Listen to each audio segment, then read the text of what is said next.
Yeah. You've got to decide, I think, that it's one of those make or break moments. You're either going to push through or you're going to pack it up. Hey, it's Writers Row, where we talk about the writing community on Twitter. We talk about the business side of writing and the creative side of writing. I am one of your hosts, DC Wright-Hammer, the author of the Between Two Minds series, sci-fi thriller.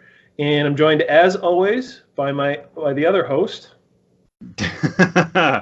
By David Gane. I'm the co-writer of the Shepherd and Wolf mystery series.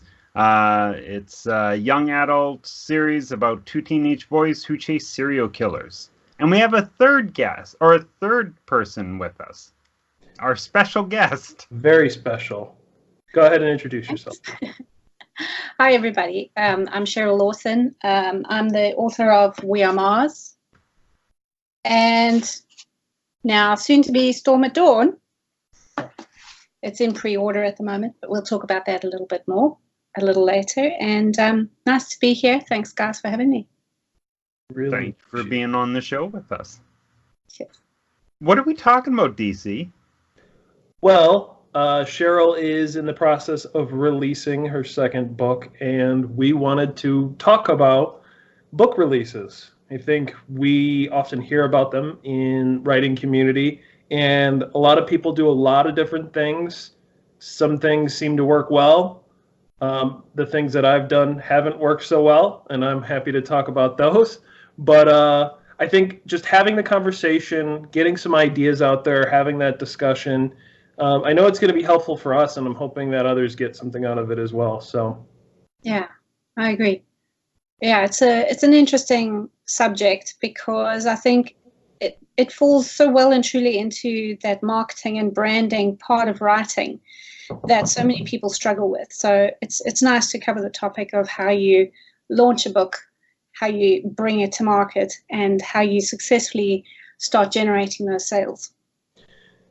So, what were you going to say, DC? Well, I was going to say, I think after you've spent all the time to write it and edit it, and if you're doing beta readers and editing, if you're doing all that kind of stuff, how do you slot in advanced review copies? How do you slot in,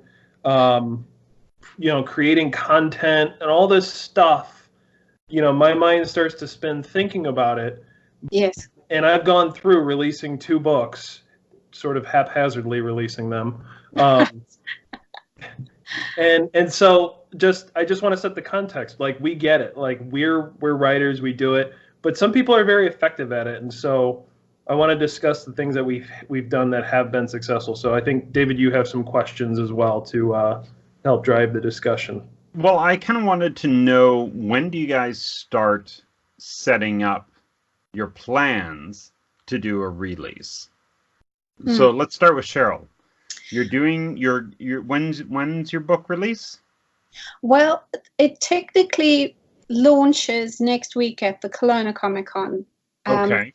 The paper version that I have, the paperback. Yep.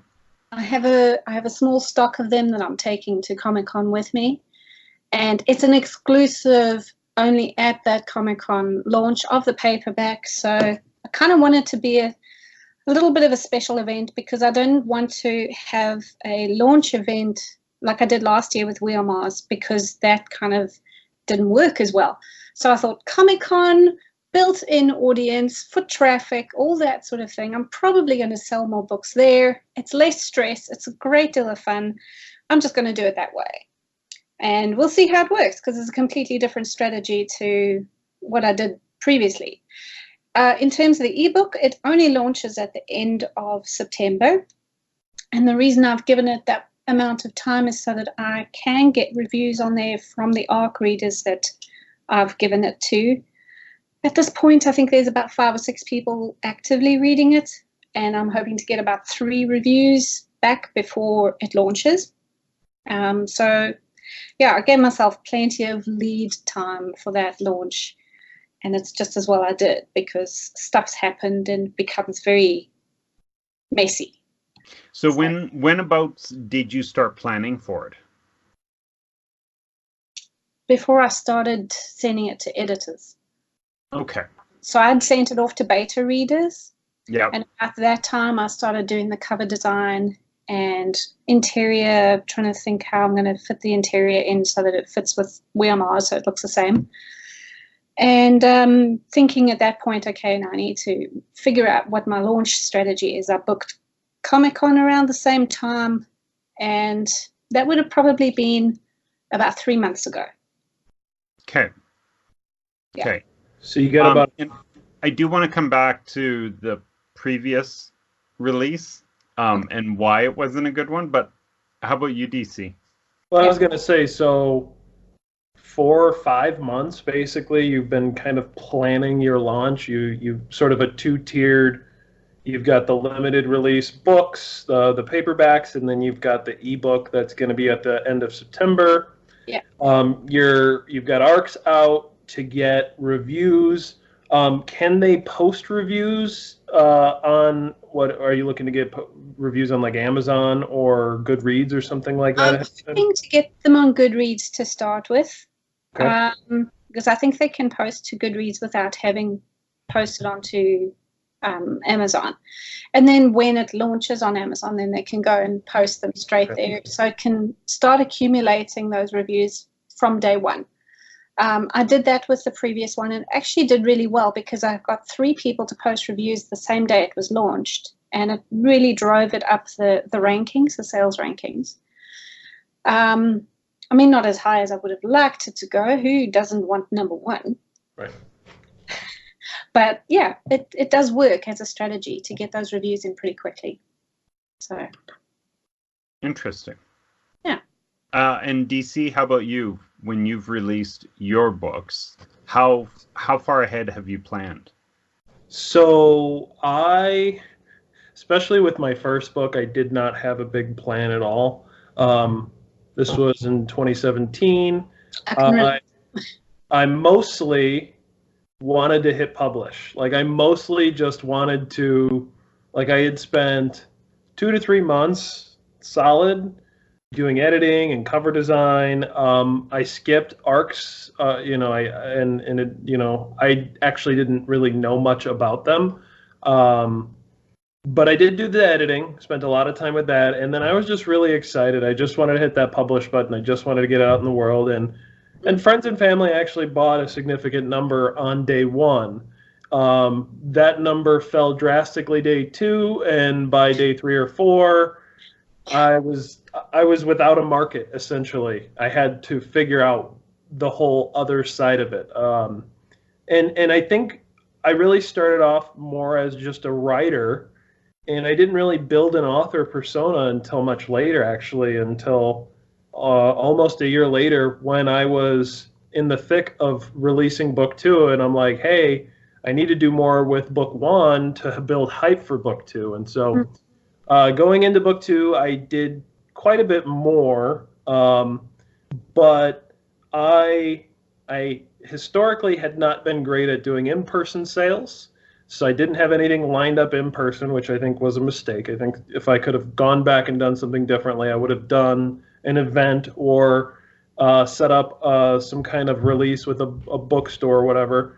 I had struggled with that. I'd tried to do signings in a bunch of bookstores and had gotten turned down. I've actually only recently had more success with them giving me, like saying, hey, yeah, you can come to our store and sell your stuff. And now that I'm starting to build that, my next release is like, you really do want to have a setup, kind of what Cheryl did, 4 or 5 months of launch preparation with dates that are fairly solid on the calendar. Yeah, those dates, they stress you out, but I think it's necessary to have some kind of deadline for yourself and for your marketing, because it really kind of spurs you on. You get a move on with stuff. I definitely felt like my editing cycle went on a bit long, but that had to do mostly with the fact that the first editor that I used was sick for most of it.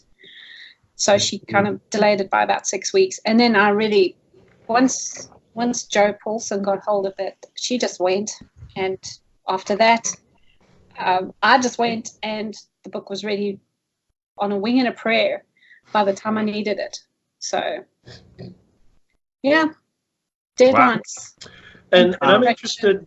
I want to ask David, because he's released the most books of the people on this episode, and you also have a co-writer for your books. So what are some of the things that you two have done to build for those launches?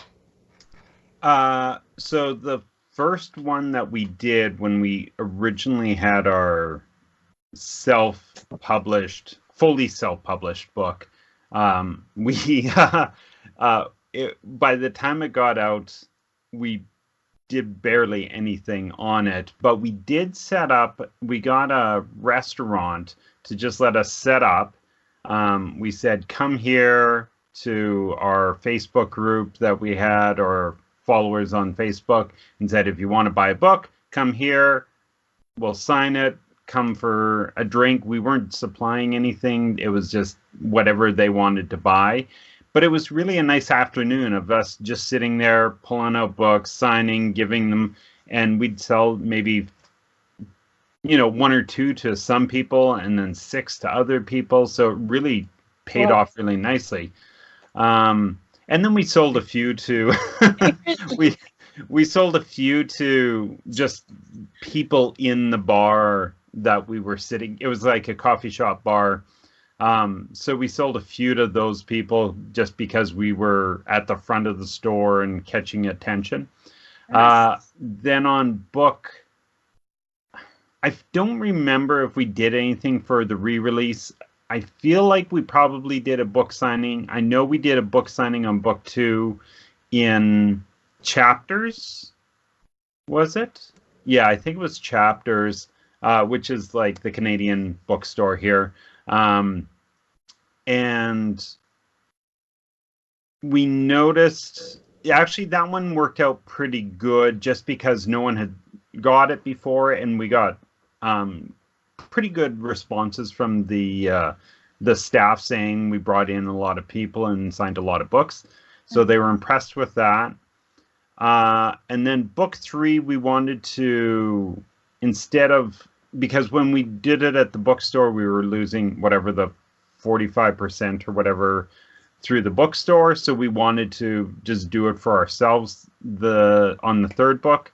So we ended up, it took us a while to try and figure it out, because we wanted to do some sort of release party. We were thinking all kinds of different venues, but we ended up staying with a coffee shop. It was a coffee shop on one side, and they served beer on the other, and they were both, artisan beer, artisan coffee, all that kind of stuff. Yeah. And then the other reason why we took those people was because we wanted to bring in donuts, because our characters are a fan of coffee and donuts. Yeah. So we brought in donuts, gave the donuts away for free as people came in and bought the books. And I think we paid $90 for that table. And it just, like, all we had to do was sell 5 books, right? And we did far better than that. And then we had some friends come in and just do the money and transactions and stuff like that. And I think on our next book, I think there's been some talk, because my writing partner just had a new house built.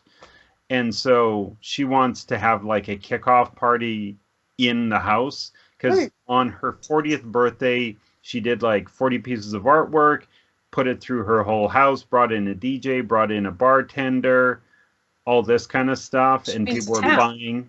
Yeah, it was great. So, and then people were buying the artwork off the walls. So we want to do a similar thing like that in her house, I think, is the plan. So that'll be a lot of fun. But we've never done advanced reading copies. We've never really had a big group of writers and reviewers that would do that kind of thing. Maybe on this book, this upcoming book. But the trouble about that is we're so deep into the series, unless you've read all the other series. Yeah, I feel like you kind of need to know all the other stuff a bit better. Like, it's still a standalone, but yeah. So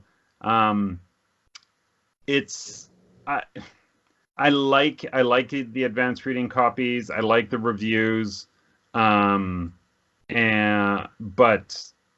yeah, we never really overthink that stuff. So, well, that sort of thing is not for everybody. If I might interject, we don't know a lot of people locally. We've only lived in Kamloops, in the little city that we're in, for just over 2 years. So we virtually know no one here. It's also a working town, so there's not a lot of people that are actively buying luxury items like books to read in recreational time, because everybody's got like 3 jobs. Anyway, my point is we don't know enough people to have an effective launch, and that's what we learned last year when I tried to launch We Are Mars. I'd been in town for a year.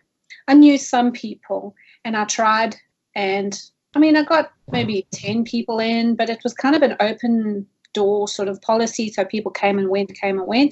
It was part of an artisan market, so it was the indoor thing, and it wasn't as successful as I would have liked it to be.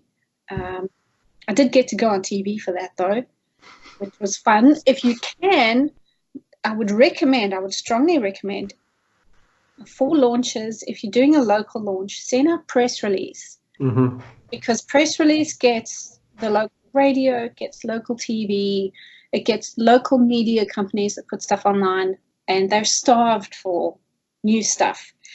Invite them to come to your launch so that they can take photos of you with your audience and your books and whatever else. That really did get me a bit of extra mileage, was going on TV. And if you can do it in a bookstore, that's great. But the coffee shop thing, I think, is even better, because you've got more foot traffic and you've got people there. It's almost like a disruption. It's not quite what they were there for, but it'll catch their attention. Yeah. So going back to press release, I'm going to be doing a press release for the book signings that I have coming up. Can you talk about timing of a press release? Because I've heard a lot of, like, you don't want to do it too soon before, because they'll forget about it. You don't want to do it too late. So can you talk through that?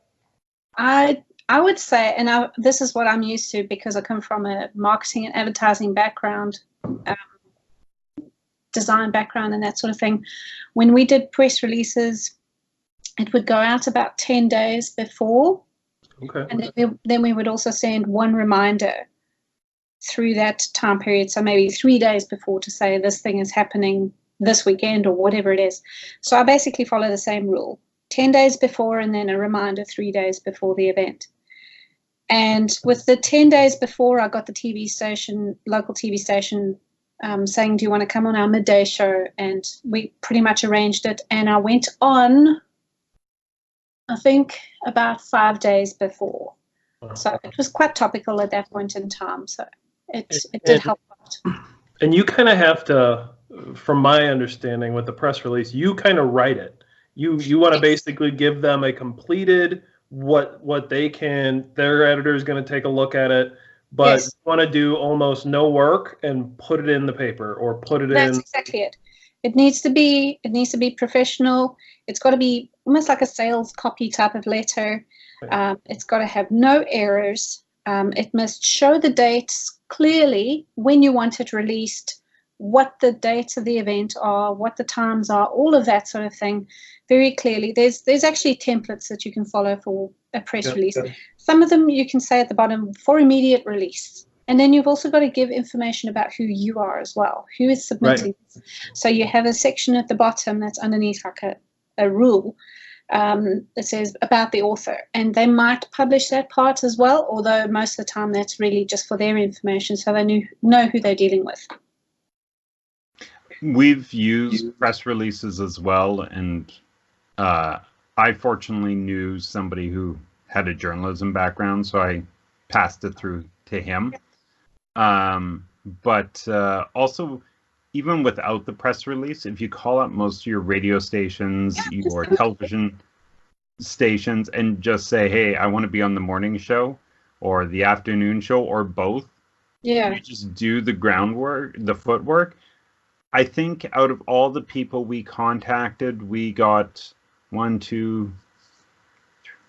probably like 4 out of our 7 calls that we did, or 8 calls. I can't remember what it was, but like, that's excellent. Yeah. And, then just going and doing it and trying to time it all out and everything like that. I think we tended to try and arrange it around specific things as well. Like, I think when we were releasing our one book, it was just when we were going up for the one award. So you kind of keep it had timeless, a lot to talk about, right? So yeah. When something is time sensitive, that's definitely a point to mention with the media outlets, because you don't want them to miss that cue. Like, if you've got something that's happening, an award ceremony, or you're participating in a specific thing that's like a group event or whatever, you want them to know that that's part of what you're doing. I'm not going to do a press release this year because the Comic-Con, you get thousands of people through there anyway. So I'm a little less stressed about this one. I'm going to kind of coast through, sit at my table and smile. But, just putting it into perspective from the release, we've now talked about, a couple of things. You have to, first, you got to ask venues. You got to find venues, and you got to ask. You got to be prepared to be turned down. So you probably should have 4 to 5 or so venues in mind, and you got to ask, and you've got to follow up, because just because you give them a copy of your book and you might say something like, hey, I'm really interested. They are business owners. Oftentimes you're working with the owner or you're working with a general manager. They've got their whole job, their whole job is they're running around like crazy. You kind of got to be the squeaky wheel. You can't be annoying, but if you come back and you're just following up. So I'm just trying to think about it from a time and energy and effort perspective. You've already written your book, you're ready to go, but now you're like, you have to keep track of these business owners. You've got to follow up. Contacted and what you've said to them and when you said it and when you're due for a rehash. Yeah. And I keep a spreadsheet of that stuff. Yeah, when are you going to drop off content like posters and things like that? Is it 2 weeks before? Is it a week before? You got to keep a calendar. Then if you are going to do a press release, now you've got to write that. You've got to get that out. So this isn't to overwhelm people. It's to basically, when you're putting together your release calendar, the other side, especially if you're an independent author and you're doing this release, give yourself the time, like Cheryl mentioned earlier in the video. There's the rush that I had of hitting publish on book 1, and I even had a little bit of that with book 2. Give yourself an extra month. If you think you can publish on one day, push it out 4 weeks at the very minimum and just give yourself a little bit of a break. Yeah. Well, my online release for We Are Mars, I did pretty much what you did, DC. I kind of pushed hard, and 3 days before it was due for release, I was doing editing changes to the document and please and thank you with Ingram Spark. Can I please make these changes? That I desperately need to make these changes. And that's a rookie mistake. I mean, it was my first novel. I had no idea what was involved in getting it all done and dusted for a specific date. So I learned a lot in that process. I learned a lot of what I shouldn't be doing. And you definitely shouldn't be editing in the last month. Right. Definitely. I mean, it's like, it should be written in stone by the time that last month hits you, before your release date.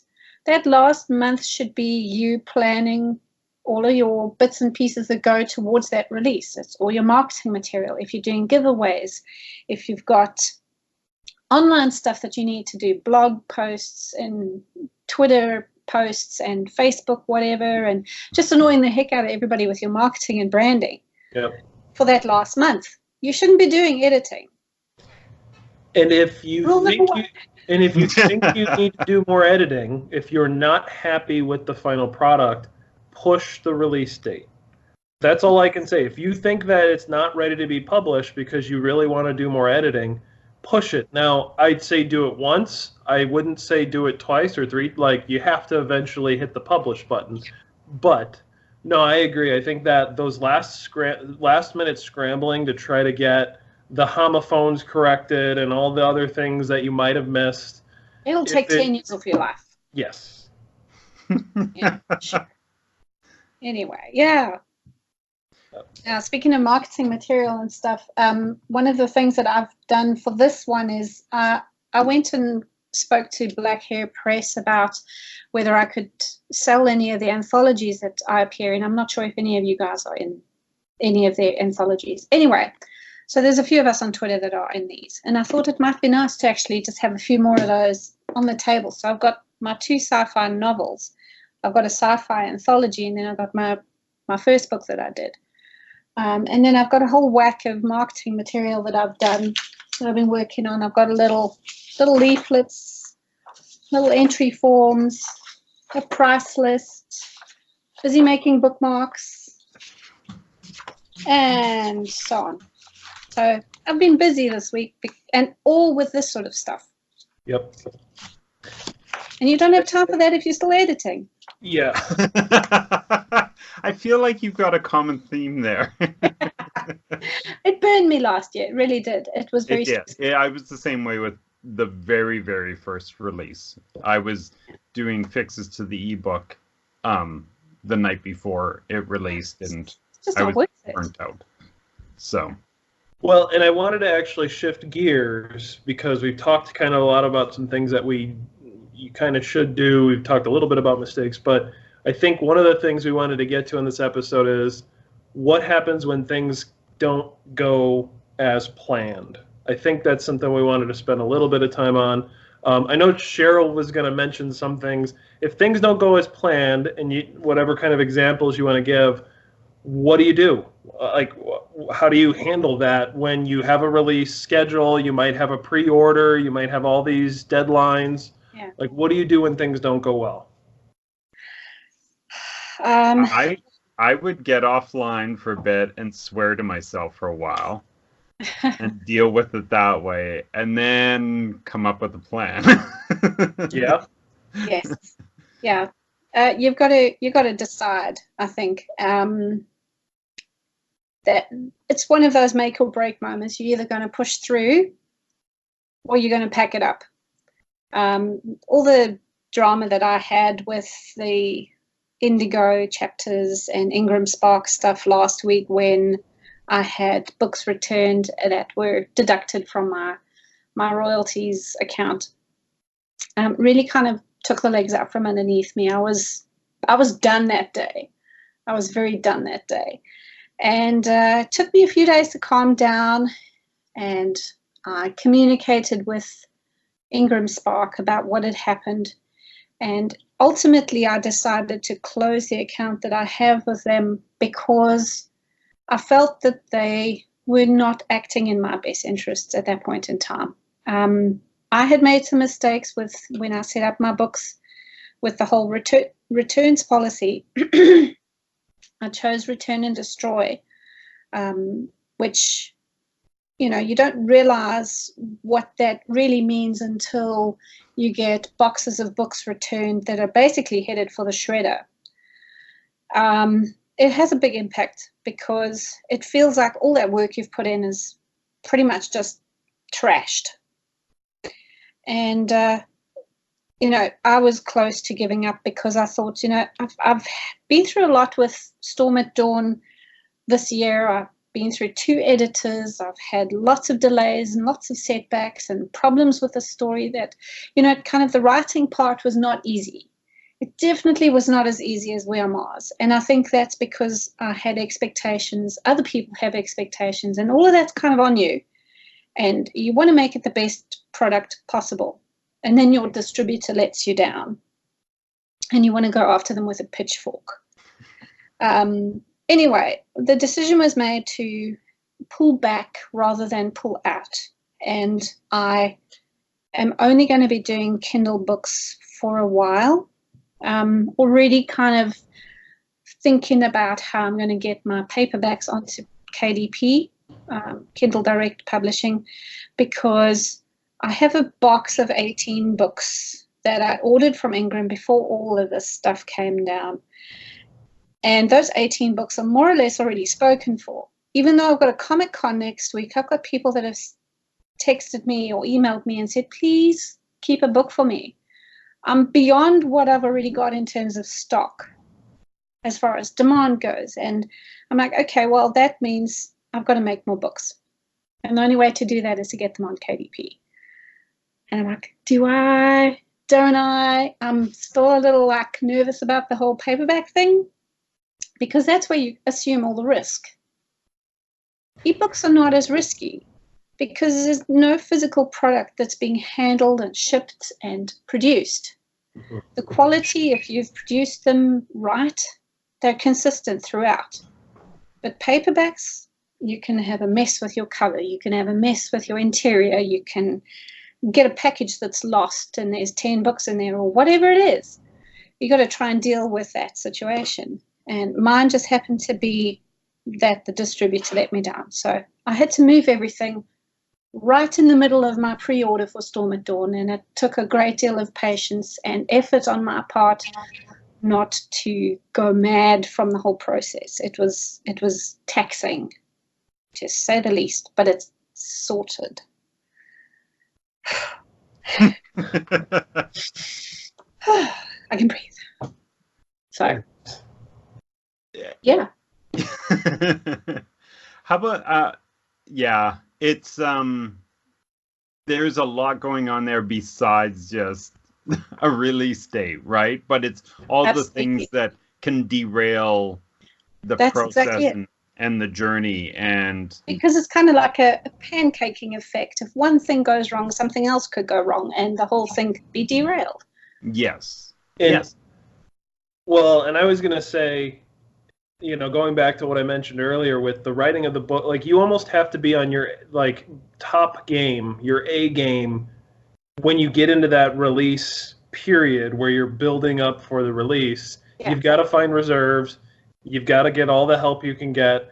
That's when, so if you need to write the book, get it to beta readers and take a month to yourself to recuperate, you've got to figure out a way to build in time so that way you can do all this. And if you're working a full-time job like many independent authors are doing, if you're, you know, you got all these commitments and everything outside of it, you've got to figure out a way at lunchtime to make these phone calls, after work, on weekends. You got to understand that if you're dealing with people in retail, their busiest time is when if you work a day job, their busiest time is when you're off, actually. Yeah. And nights and weekends. So you got to be careful with that too. You might take it, if you could take a half day or if you can go on your lunch, sometimes that's more effective. And so you need to be on your A game for this kind of thing.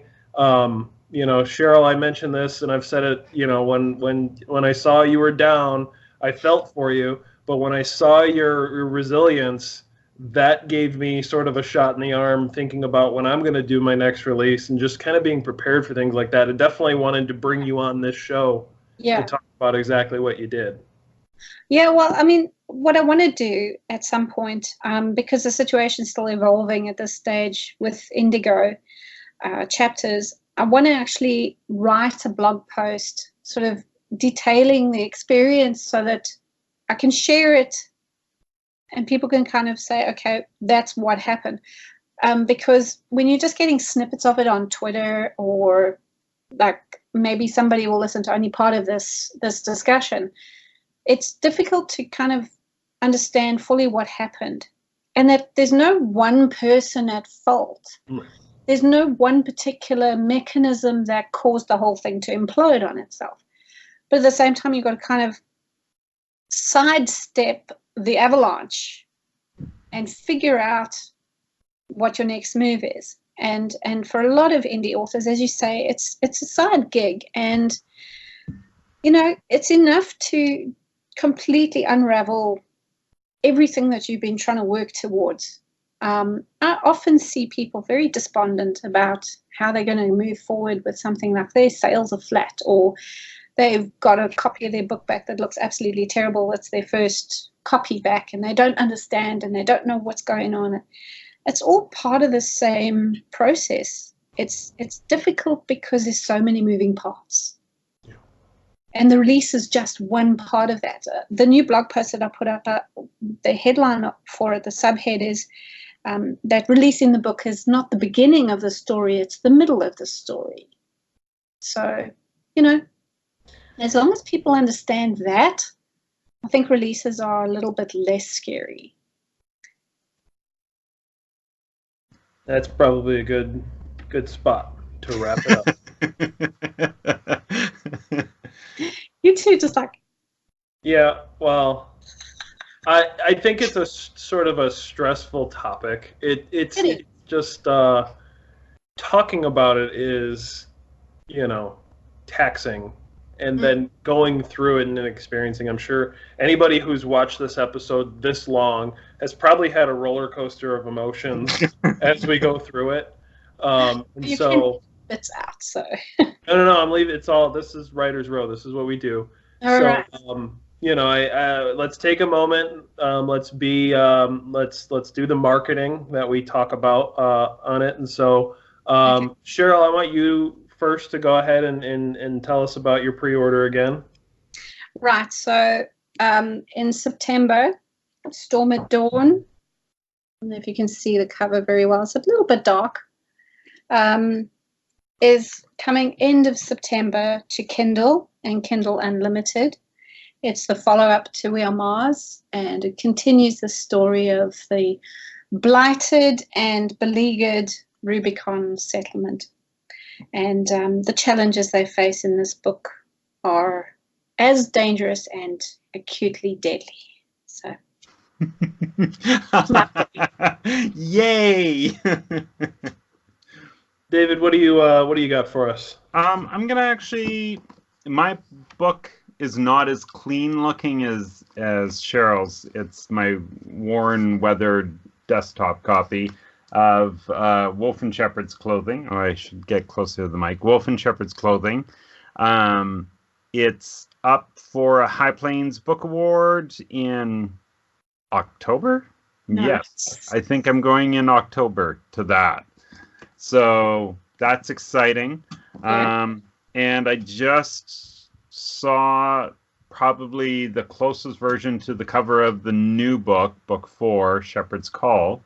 So that's exciting. We saw that today too. So I love new covers. We're going to be a featured story in a magazine coming up. So we needed to actually get our cover sorted out quick. So Excellent. Yeah. All right. I'm going to push Wright-Hammer.com, and on there you can get autographed copies of Between Two Minds Awakening and Between Two Minds Revelation, Book 1 and Book 2 in the Between Two Minds series. Got a little bit of swag on there, nothing to get too excited about, but check it out. And if you use promo code Carter, you can get $5 off your first purchase. So that will be in the diddly-doos down below. And you're going to have links to our websites, correct, DC? Nope, definitely leaving you guys out. It's all about me. Yes, it'll all be in the description down below. I didn't say it at the beginning. Subscribe, like, help us out here at Writer's Row, because we try to do as much as we can to support the writing community. And I appreciate everybody who's watched us along. Thank you, Cheryl, for coming on. Thank you, Cheryl. Your expertise. Thanks, sharing your experience. We really appreciate it. Okay. Good night, everyone. Everyone. Bye. Bye.